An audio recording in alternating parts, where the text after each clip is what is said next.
5, 4, 3, 2, 1। महोदय, मेरा मत है कि यदि पानी किसानों को नहीं मिलता है तो उन्हें एक ही रास्ता दिखाई देता है और वह है ऋण लेना।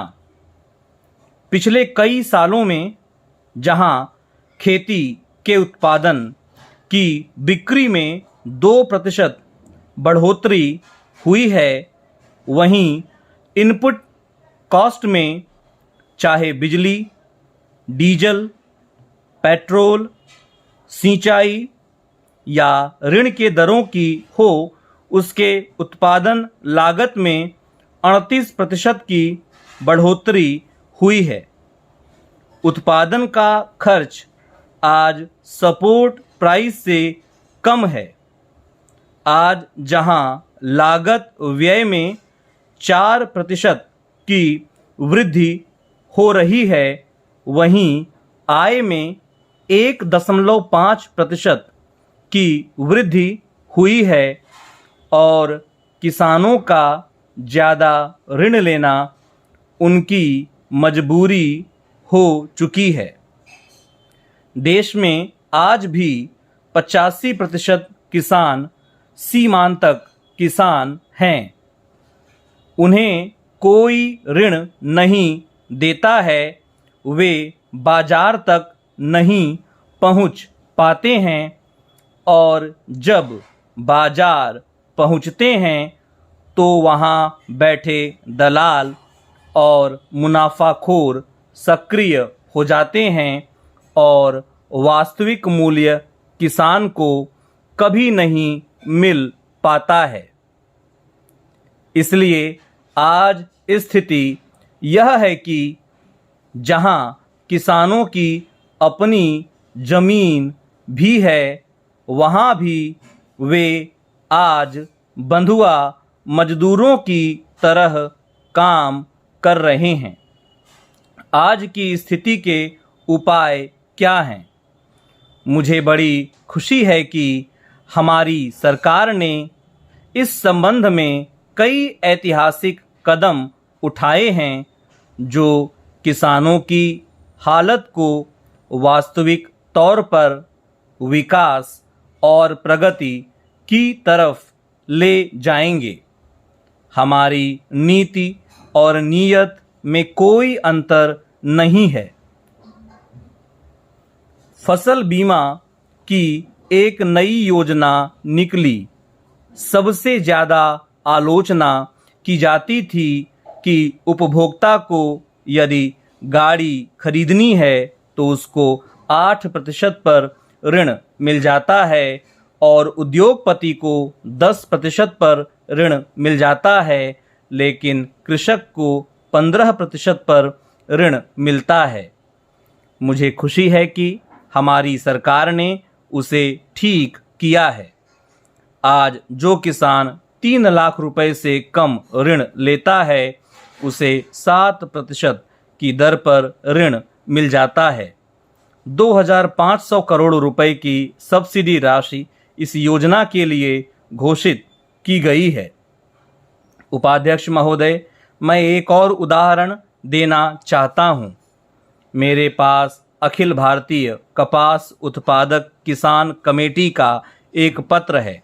उन्होंने यह पत्र बहुत लंबा चौड़ा लिखा है। इस पत्र में उन्होंने विशेष ध्यान इस बात पर दिया है कि विदेशों में जिस प्रकार से कृषि क्षेत्र और किसान के संरक्षण के लिए उपाय किए जाते हैं, उसी तरह हम क्यों ना करें। मुझे इस बात की भी जानकारी है कि जब WTO की बैठक हुई, उसमें हमारे मंत्री जी ने कहा था कि आपको अपनी बढ़ी हुई सब्सिडी पर विचार करना पड़ेगा। यह तो एक पक्ष है।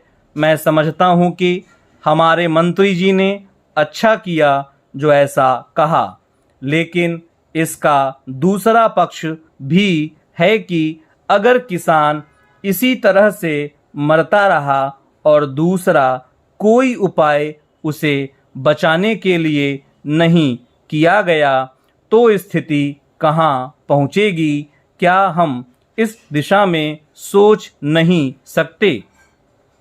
हम उसे अन्य प्रकार से राहत दें जिसके कारण उसके कर्जे का भार कम होकर उसका जीवन सुधरे और इसके कारण कृषि का विकास तेजी से हो।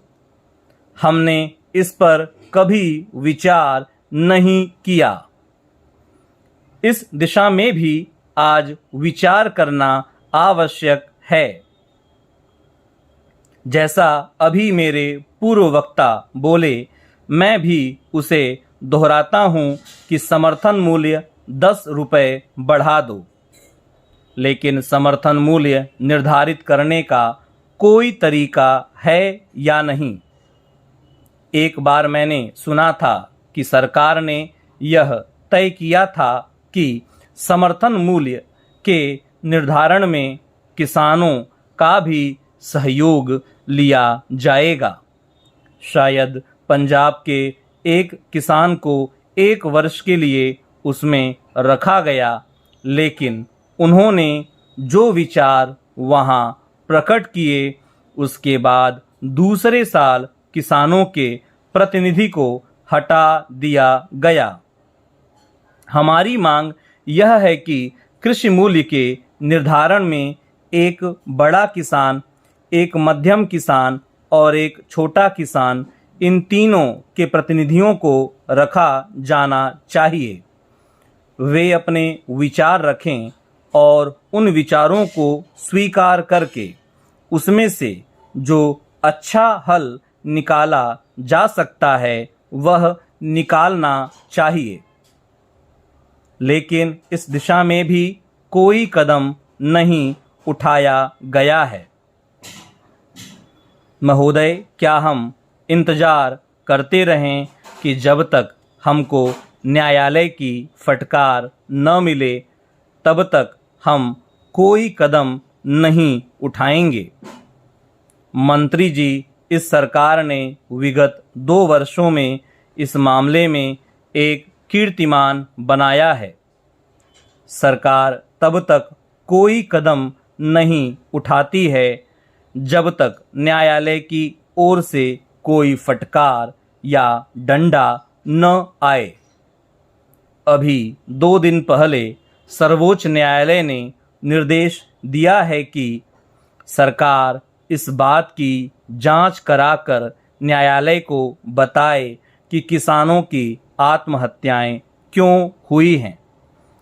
जब आपको उसकी जांच करानी होगी, अभी तक आप स्वयं ही उसकी जांच करा लेते, उसके कारणों का पता लगा लेते कि किसान आत्महत्या क्यों कर रहे हैं, तो उचित होता। अभी पेप्सी और कोका कोला का मामला सामने आया तो मंत्री जी ने उत्तर ही नहीं दिया और वह खामोश रह गए।